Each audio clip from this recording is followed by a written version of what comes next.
Adobe Firefly is the all-in-one creative studio with AI-powered image and video editing for today's creative process.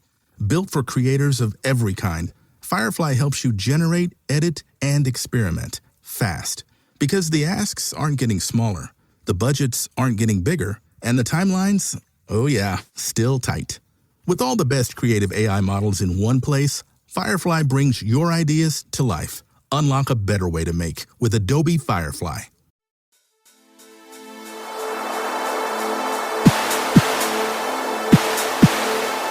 The History of the World podcast, written and presented by Chris Hasler.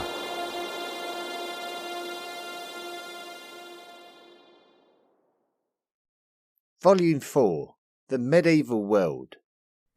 Episode 36, Crusades in the Holy Land, Part 2.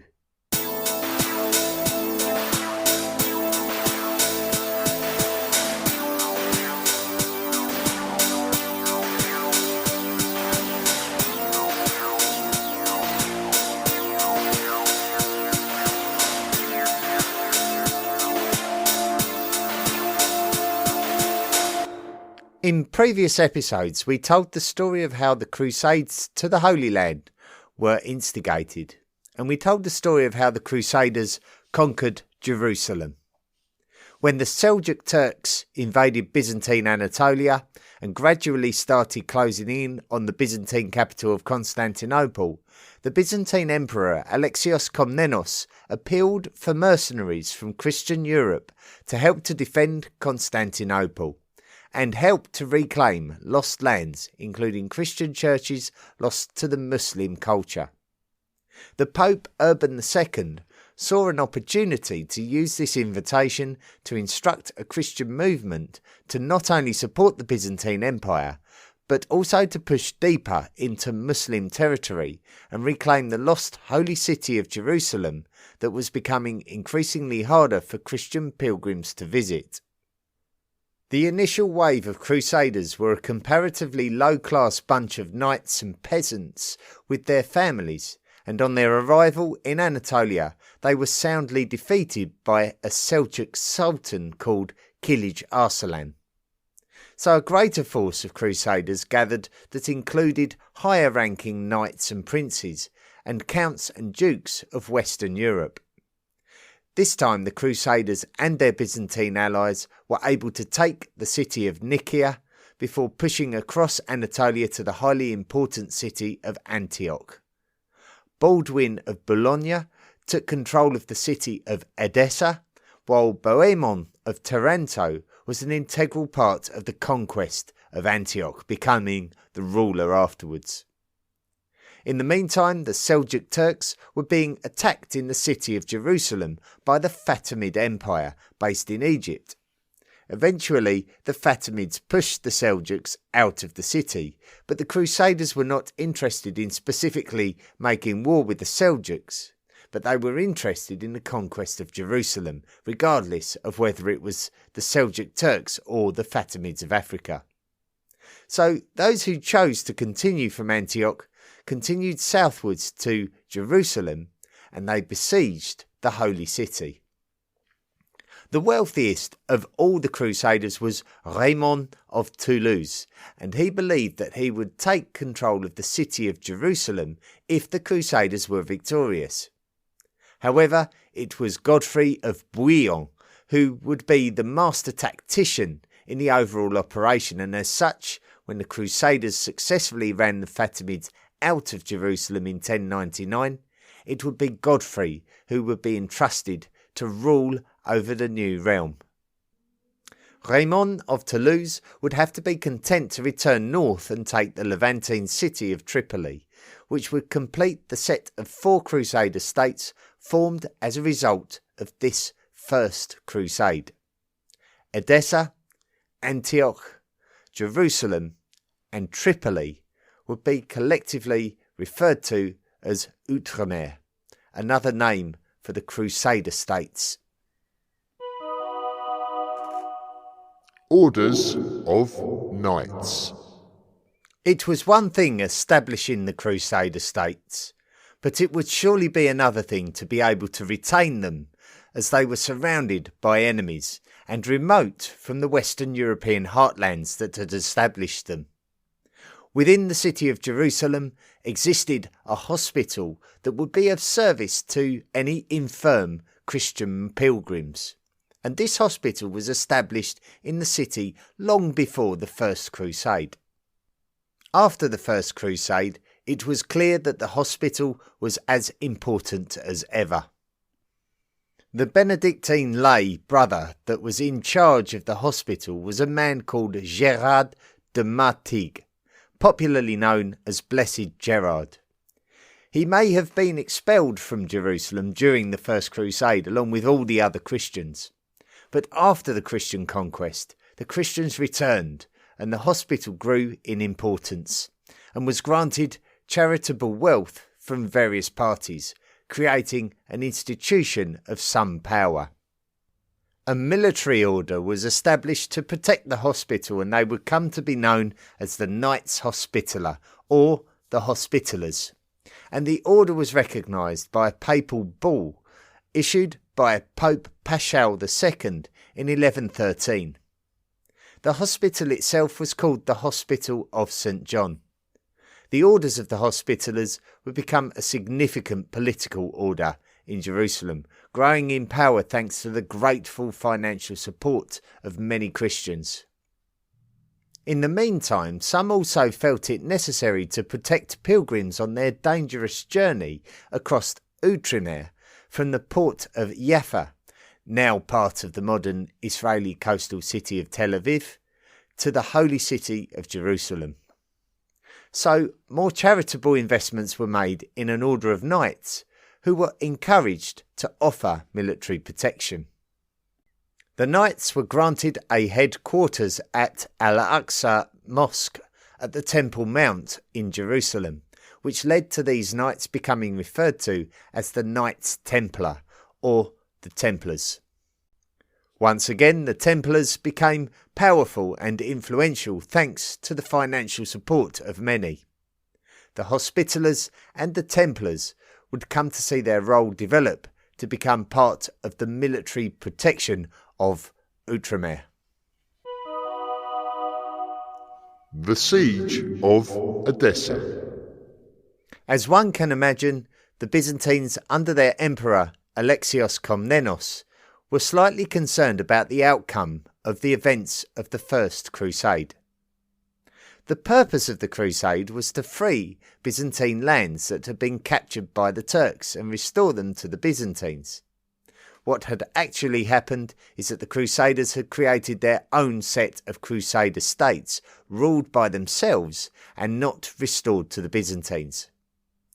So, when there was a successful Turkish backlash against the Outremer forces of Edessa and Antioch at the Battle of Harran in 1104, the Byzantines spared little sympathy for the Crusaders. The vulnerability of the county of Edessa was recognised by the other Outremer states such as Antioch, and Antioch's attitude was one of indifference towards the ultimate fortune of Edessa, so long as it didn't affect Antioch too much. So the solidarity of the Christian states was strained as they all tended to look after their own affairs. So much for the Holy War against Muslim occupation of Christian lands. However, it does make sense that this should be the case, as the Byzantines were not motivated to recapture the Holy Lands at the outset of the Crusades. The Byzantines simply wanted to prevent Constantinople falling to the Turks of Seljuk Rum. Each of the Crusader states were established by high-ranking Western European nobles looking to bolster their own wealth and stock, and they were only united during the Crusades due to them having a common enemy. After the end of the First Crusade, it would only suit the various Christian states to stick together if their common enemies, the Muslim states of the Middle East, were causing a similar threat to them all.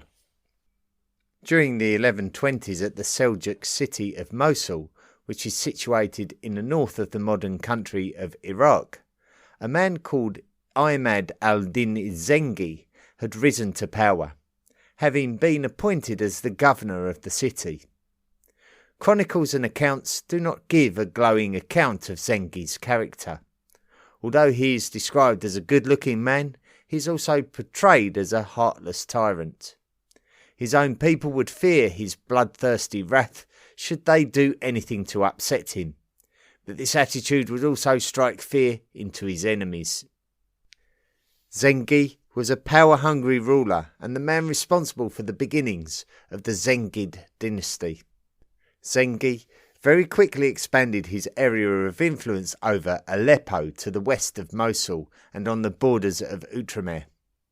This would come as a cause for great concern for Outremer, and especially to the more vulnerable Edessa, somewhat isolated from the coastal Outremer states. In Zengi's favour, his fearlessness would inspire his own troops, who believed that he was the man who could rebalance the Middle East and those lost Muslim lands captured by the Christians during the First Crusade. Zengi was noted for the high levels of discipline that he installed into his military. Islamic chroniclers traditionally refer to this as one of the first notions of a jihadist war, where the idea of a struggle against religious infidels, in this case the Christian states of Outremer, was particularly relevant. Although some modern scholars find this to be a controversial reference, we can suggest that in this context that the Islamic concept of jihad is somewhat similar to the Christian concept of crusading. However, in much the same way as the individual Christian states of Outremer were self-preserving in their attitudes, Zengi was battling to increase the Zengid Atabagat, and it didn't matter to him much whether the lands he wished to expand into were under Christian or Muslim control. Zengi was also a shrewd leader who did not just attempt to gain through bloodthirsty means. He managed to obtain the Crusader castle at Montferrand simply by applying pressure on the King of Jerusalem and agreeing to reasonable terms that resulted in him not losing any significant military whatsoever.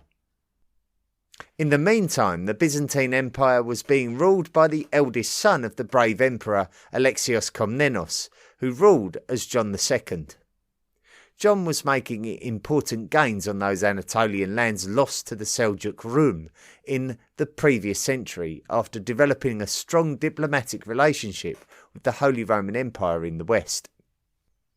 John was approaching Outremer from the west and was very keen to address the problem of Zengi's threat from the east. John would appeal to the rulers of Outremer to join his cause, but their hesitance caused John to have to delay his intentions. The leaders of Outremer, who were squeezed between the might of the Byzantines under John II to their west and the might of the Zengids under Zengi to their east, probably felt that either way their domains were under threat and that the best option would be to preserve themselves and their troops. John II was still keen to do battle with the Zengids, but the lack of commitment from his Outremer allies caused him to question whether he could ultimately be successful. So he retreated to Cilicia to consider his options and buy himself some time to strengthen his military. Unfortunately, while he was doing so, John was killed in a hunting accident, and all of the impetus was lost from the campaign. While the army of Edessa was attempting to support an overthrowing of the city of Aleppo by the Turkoman Artukid dynasty, Zengi took the opportunity to besiege Edessa. The citizens of Edessa resisted the siege as best as they could, but with the army out of town, they were absolutely no match for the expertise of the Zengids, who took the city by the end of the year 1144. The First Crusade had resulted in the establishment of 4 Crusader States in the Middle East, but now the first one at Edessa had fallen to the Zengids and was back under Muslim rule. The Second Crusade. The fall of Edessa was a concern for the papacy and a concern for the Franks. The papacy had instigated the Crusades to the Holy Land and had no interest in Outremer falling into the hands of Muslim states or even to the Byzantines, who were both ideologically threatening to the papacy. As for the Franks, the First Crusade was seen as a predominantly Frankish invasion of the Middle East, so the loss of territory would also be a huge concern for the image of the Frankish people in general. The initial rallying call by the Pope Eugene III was met with a lukewarm reception, but the intervention of a highly influential Cistercian monk, Bernard of Clairvaux, possibly coupled with the assassination of Zengi by a Frankish slave, generated more interest. Bernard himself had been heavily involved with the establishment of the Knights Templar, who by now had the military strength to be a major influence on military campaigns in the Middle East. The young pious King of France, Louis VII, was always a target for the rallying parties, and Louis was seduced by the prospect. There were certainly wealthier French kings than Louis, and he probably felt that the notion of a crusade was his calling.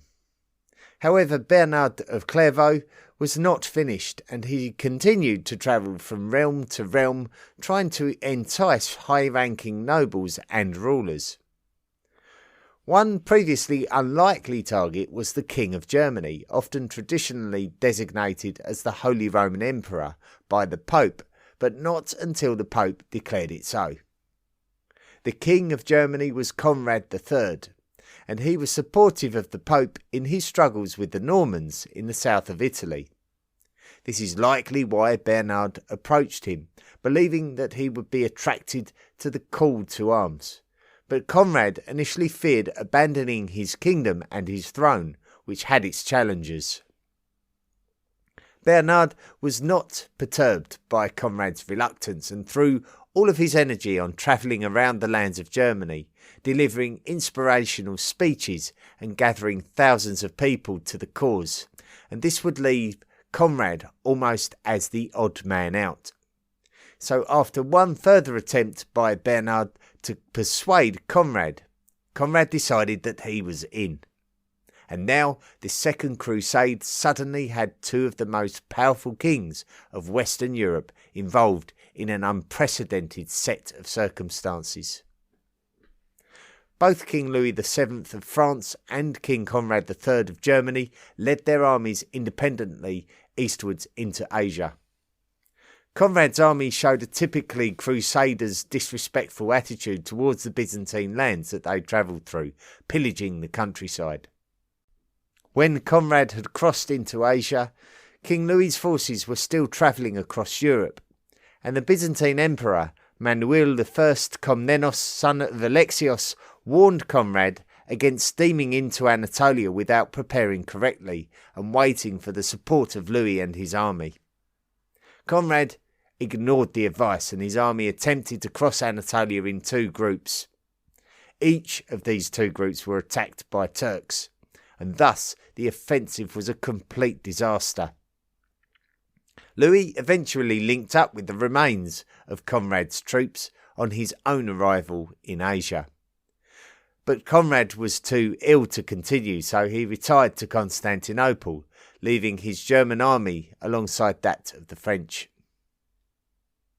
So Louis took his turn at traversing the mountainous terrain of Anatolia, fending off regular Turkish attacks, until one particular attack pushed Louis's army onto the back foot to a point where retreat was their only option. They had to rely on the guidance of the Knights Templar to get out of the mountains alive, where they would retreat back to Outremer. It was while in Outremer that a recovered Conrad would travel over to rejoin Louis and the remainder of his own troops to decide what could be salvaged from this disastrous campaign. A grand conference took place between the highest-ranking rulers and nobles of Outremer, alongside King Louis and King Conrad, to decide exactly what could now be realistically achieved from this second crusade to the Holy Land. It was decided at this conference, called the Council of Acre, that the target should be the city of Damascus.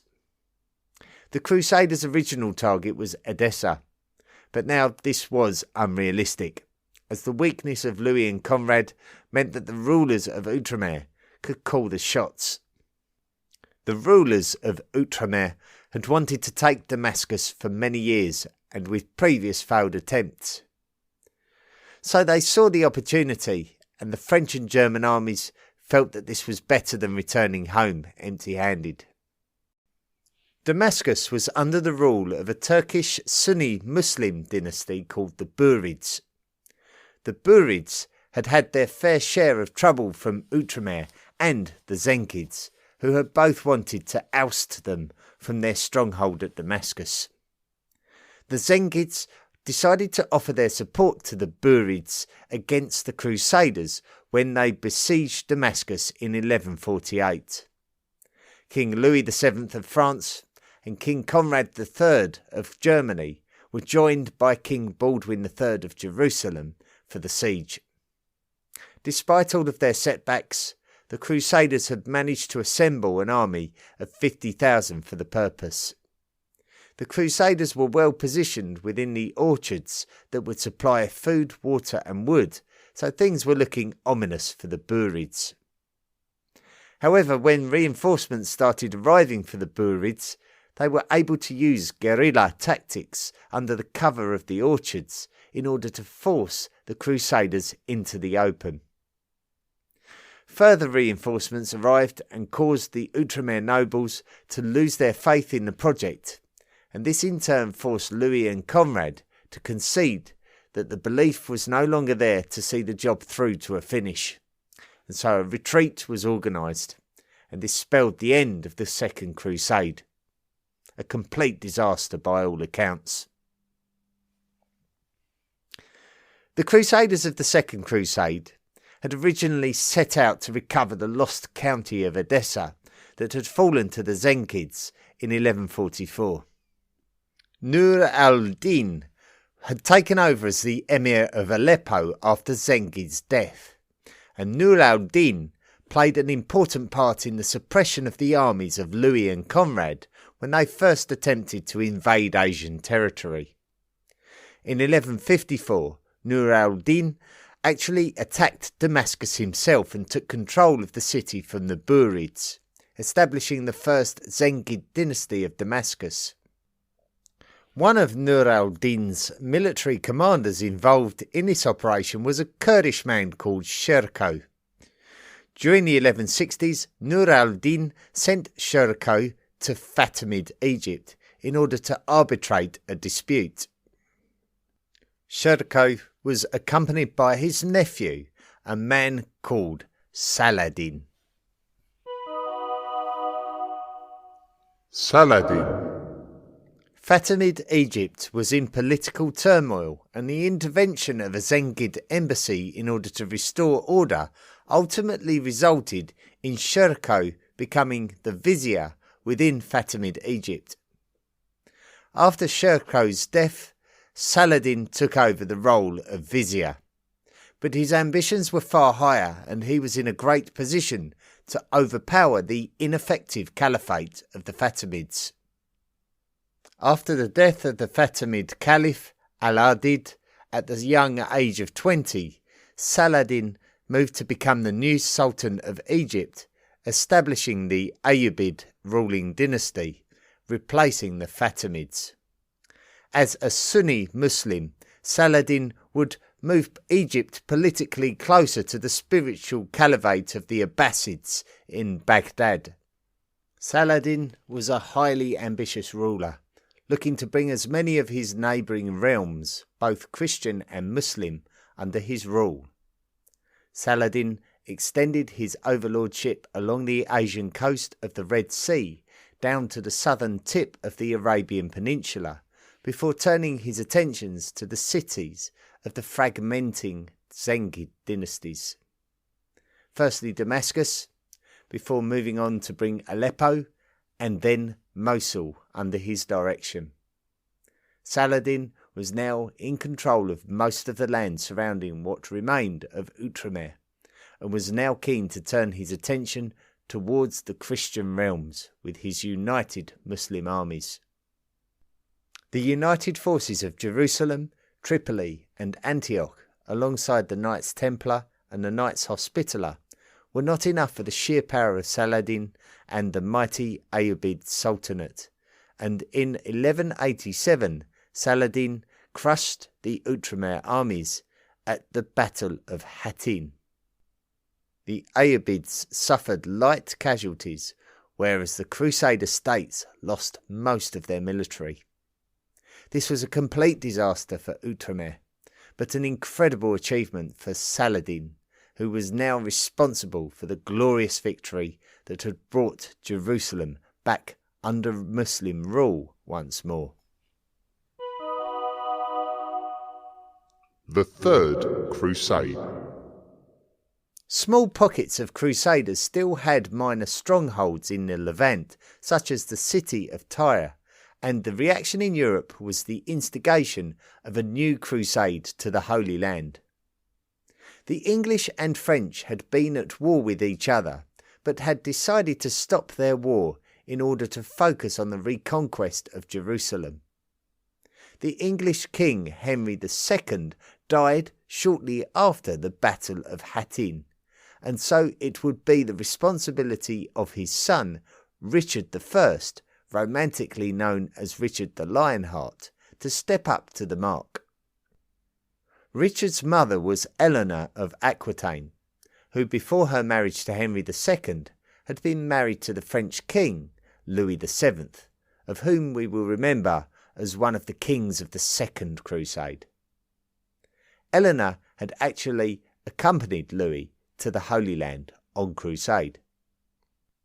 It may have been by an agreement with the French King Philip II, also known to history as Philip Augustus, that both Richard and Philip agreed to crusade at the same time, as it's possible that had one stayed in their own kingdom, the other might have had to have done too, to prevent the other from taking advantage of the absence.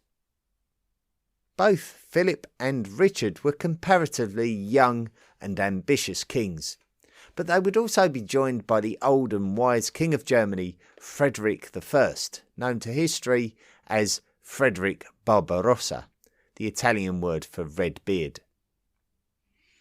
These glorious European kings led to the subsequent Third Crusade, being known as the King's Crusade.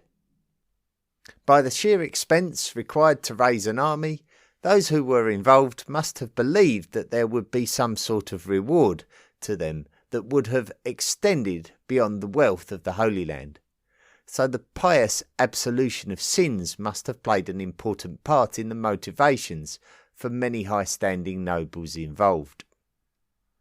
The three kings travelled across Asia in order to do battle with Saladin's Ayyubids and take control of the city of Jerusalem once more. Firstly, the Crusaders would need to battle their way across Anatolia, and they would do so successfully.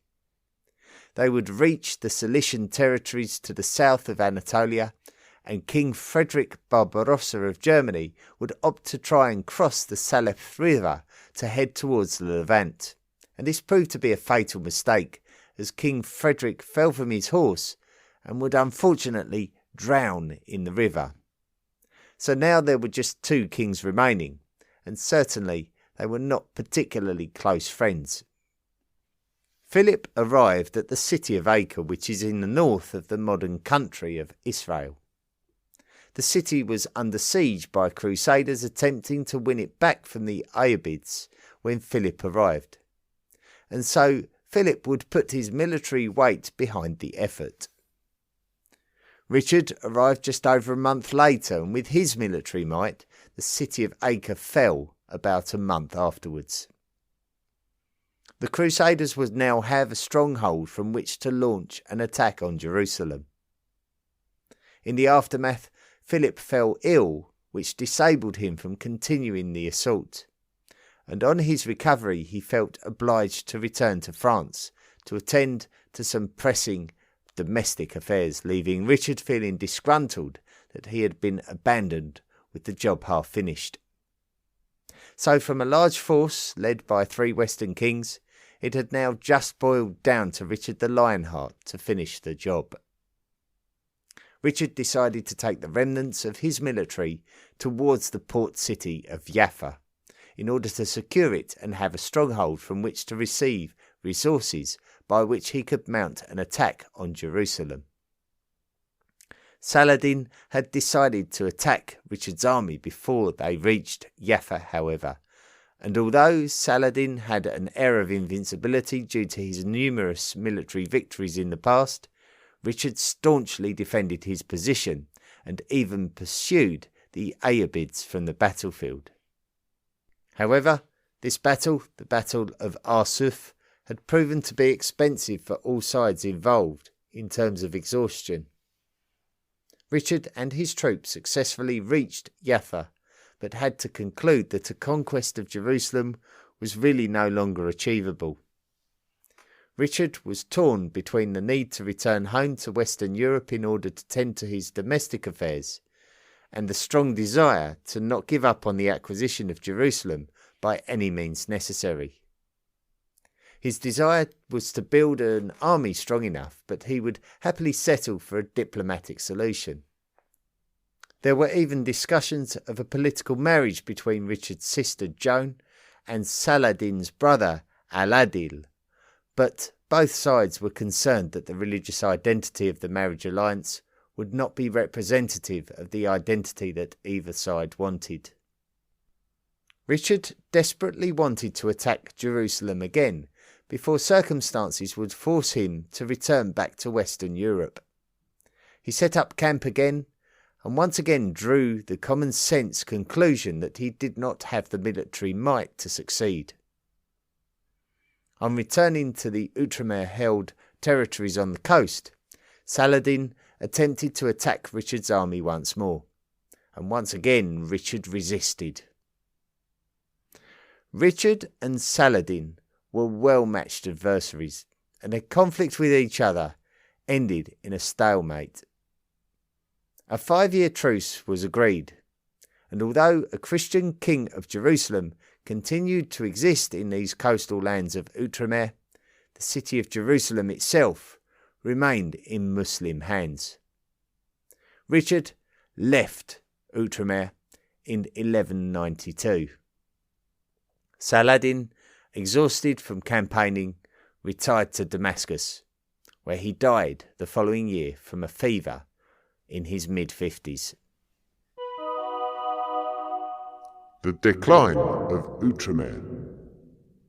Going into the 12th century, and those regular listeners to the podcast will already be aware of the Fourth Crusade, which actually resulted in Latin Crusaders conquering Byzantine Constantinople. This reflected the diminishing appetite for crusades to the Holy Lands, resulting in armies not capable of competing in the Holy Lands with the same chances as the Crusaders from the late 11th century. It also reflected the Byzantine apathy for crusading in the Holy Lands in general, meaning that the feeling of distrust between the Byzantines and the Latin Christian nations that had always existed reached an apex, where Crusaders now viewed the Byzantines as an enemy to their ambitions. During the 13th century, there were other ill-fated attempts to gather Crusaders that could invade the Holy Land, but really there were none that were able to make any kind of impact. The Crusaders of the Fifth Crusade attempted to level the situation by attacking the Ayyubids in their Egyptian heartland in order to weaken their abilities in the Levant. But the Crusaders were defeated in Egypt before anything more could happen. Civil disputes among the Ayyubids allowed Crusaders to make strong diplomatic advances during the 1220s that resulted in Outremer regaining control and access to the city of Jerusalem, and this was improved upon during the 1230s by subsequent Crusader action, returning Outremer to its largest extent since Saladin's great achievements leading up to the Battle of Hattin. Fortunes changed in 1244 when the Khwarezmians, the former Turkish rulers of traditional Persian lands, who had been pushed out by the Mongols, assisted the Ayyubids in pushing the Christians of Outremer out of the city of Jerusalem once again, and this action prompted the French King Louis IX to arrange further crusades to reverse the situation. Despite Louis's ambitions, he was unable to change the fortunes of the Levant and Jerusalem. It would be the Mamluks, Turkic peoples who had been in mercenary service to the Ayyubids, who rose up from within and ended the Ayyubid dynasty of rule in Egypt that had been created by Saladin. This Mamluk Sultanate was able to check the westward expansion of the Mongols in the Middle East. Various Crusader armies continued to do battle with the Mamluks, but once again the incursions resulted in stalemates and uneasy truces that meant that Outremer still existed on the coastal lands, but Jerusalem was still under the control of Muslim occupants. However, Outremer's strongholds started falling to the Mamluks until in 1291, when the Mamluk Sultan Al-Ashraf Khalil successfully besieged the city of Acre, which removed the Christians from their last major stronghold in Outremer.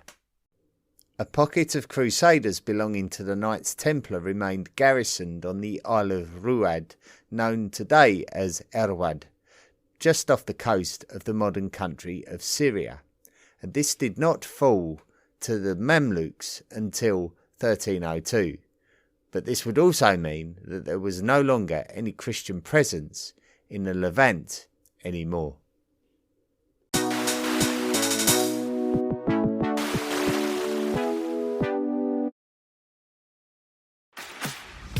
This episode is brought to you by Fox One. Watch all 104 matches of the FIFA World Cup live in 4K for just $19.99 a month with 3 days free. Build your own multi-view, choose up to 3 streams, and follow player spotlights. Stay on top of every moment with live stats, highlights, and instant replays. The FIFA World Cup, streaming live on Fox One. Offers are subject to change. See fox.com for complete terms and conditions.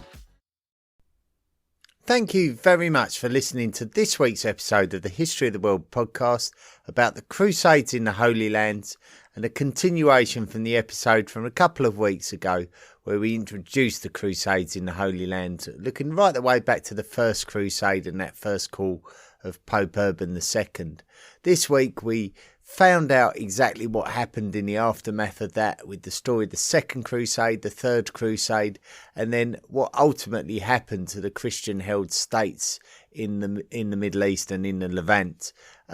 So an interesting episode in history, but ultimately 200 years of something that never amounted to anything in the long run. The status quo of the religious order of the Middle East was put back to where it was when it started. So even though there were different dynasties of Muslim states and nation states, it was still a Muslim-held city after all.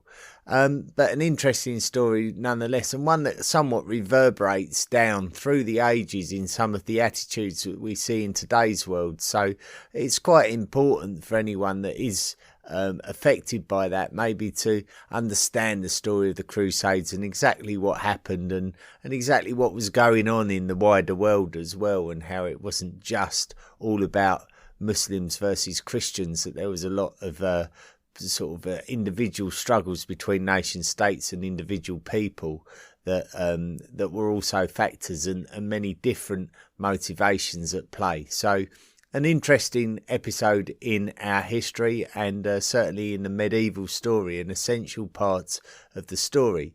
So thank you so much for listening. The Ancient World Cup. The Ancient World Cup is a little game that us hot worlders like to play in order to entertain ourselves. A little bit of a competition between 64 ancient teams, and each week we put 2 of the teams to the vote, and the winner progresses, and the loser is unfortunately knocked out. This week we saw the last match of the round of 32, and the match was between the Assyrians and the Visigoths. The Assyrians, of course, were the first great empire of the post Late Bronze Age collapse period at the beginning of the first millennium BCE. And the Visigoths, who were the ones who conquered Rome 800 years after the Celts had done it at the beginning of the Roman Republic years. And the Visigoths conquered Rome and then went on to rule the Iberian Peninsula, or most of it, for a period right up until the 8th century, I think it was, if I'm not mistaken. And the winner. So we had votes on all the hot worlders, which are the listeners of the History of the World podcast, voted on our social media pages, which is the Tapper Talk discussion forum, our Facebook page, the unofficial Facebook fan group, Twitter, and Instagram. And the results are in, and the winners with 70% of the votes are the Assyrians. So the Assyrians go through to the next round, and we say goodbye to the Visigoths. And that concludes the round of 32. So we now know our last 16 teams in the competition. And the matches for the next round, which will be round 3 of the tournament, will be the Macedonians versus the Scythians, the Britons versus the Franks, the Babylonians versus the ancient Egyptians, the Sumerians versus the Phoenicians, the Romans versus the Minoans, the Parthians versus the Anglo-Saxons, the Mycenaeans versus the Athenians, and the Achaemenids versus the Assyrians. So, over the course of the next few weeks, we'll be playing each of those matches in exactly the same way that we played the round of 32. And next week will be the first round of 16 matchup. And it will determine who our first quarter-finalist will be. So we're really starting to get to the latter stages now. Next week's match will be between the Macedonians and the Scythians. So the Macedonians qualified for this part of the competition by defeating... They got through their group alongside the ancient Egyptians, defeating the Carthaginians and the Epirates. And then they defeated the Gauls in the round of 32. The Macedonians, of course, created this incredibly huge empire, I believe the largest empire that the world had ever seen, thanks to Alexander the Great. And the Macedonian influence over the whole of the Middle East came down to us through the Hellenistic years of societies that followed Alexander's great conquest. So the Macedonians heavily influenced the late first millennium BCE politics of all of the Eastern Mediterranean and the Middle East, and even the Greco-Roman, the Greco-Asian societies such as the Greco-Bactrians and the Indo-Greek kingdom. So their influence was thanks to Alexander the Great, who spread this Hellenistic culture right the way through the Middle East and almost into the subcontinent. So quite an important society. They will be playing the Scythians. Now the Scythians are the first real recorded historical recognised steppe culture, and they had considerable influence over those lands. Also during the same period, during the ancient Greek period, they also integrated somewhat with the ancient Greeks in terms of developing their own skills into the more modern world, rather than just being this semi-nomadic society. They started to settle down and advance their sciences and their diplomacy into a much more modern style than we would normally traditionally associate with nomadic steppe cultures before this time. The Scythians reached this stage of the competition by qualifying through the group stages they had to. They almost didn't make it. They had to battle the Judeans for a spot in the knockout stages because there was a tie in their group for second place. But they overcame that. They qualified alongside the Minoans and at the expense of the Judeans and the Kushan Empire. And they defeated the Hephthalites in the round of 32. So a lot of steppe cultures there when we look at the Kushan Empire and the Hephthalites, those societies heavily influenced by steppe culture. Now they're playing the Macedonians, so will they have reached the end of the line or can they put up a fight? Well, that's up to you. So if you go on to any of those social media forums, the Tapper Talk discussion forum for the History of the World podcast, the Facebook page of the unofficial Facebook fan group, Twitter or Instagram, you can vote for who you want to advance to the quarterfinals. So in next week's podcast episode, we'll count up those votes and give you the results. Listener messages and reviews. Alexandra Masterman wrote in and put, "Hey Chris, just gave you 5 stars on Spotify. Wish it could have been 100. Utterly love your podcast and your humility.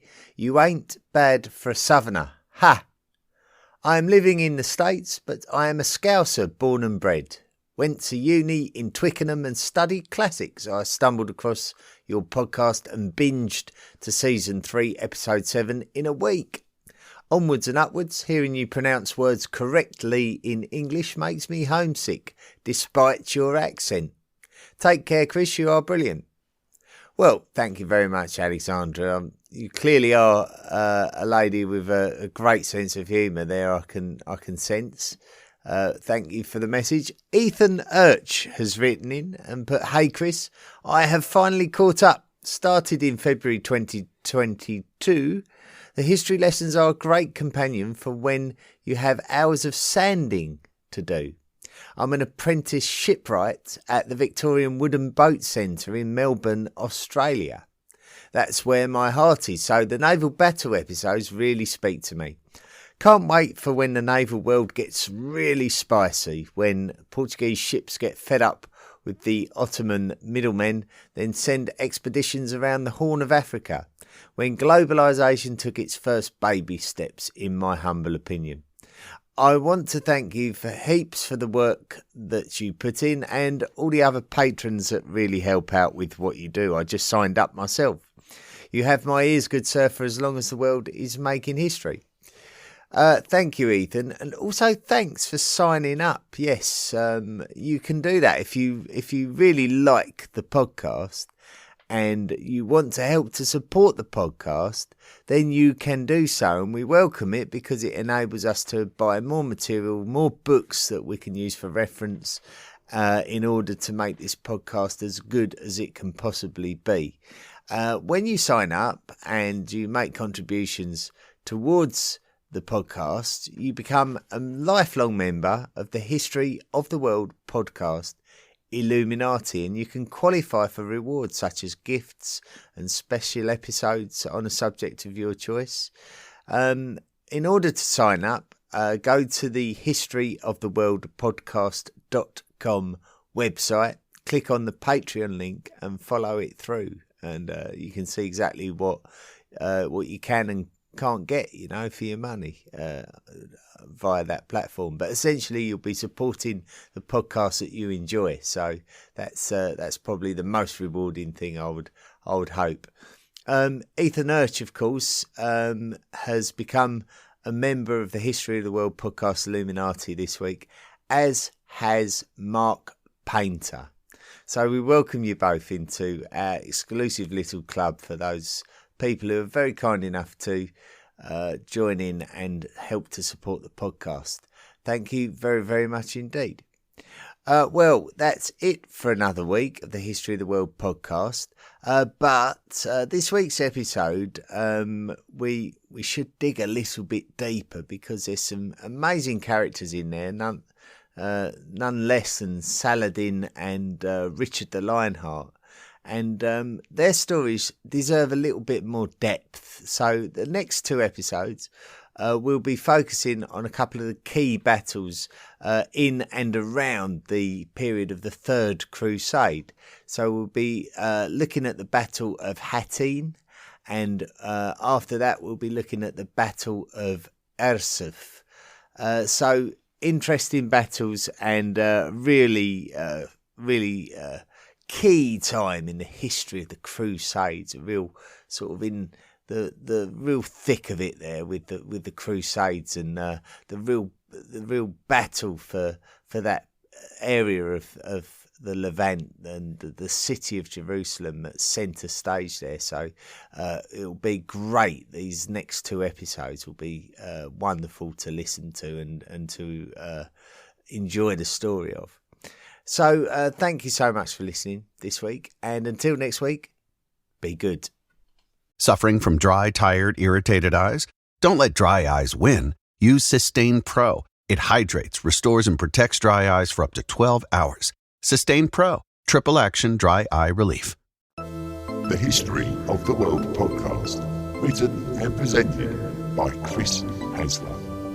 Please consider making a financial contribution by going to the historyoftheworldpodcast.com website and clicking on the Patreon link.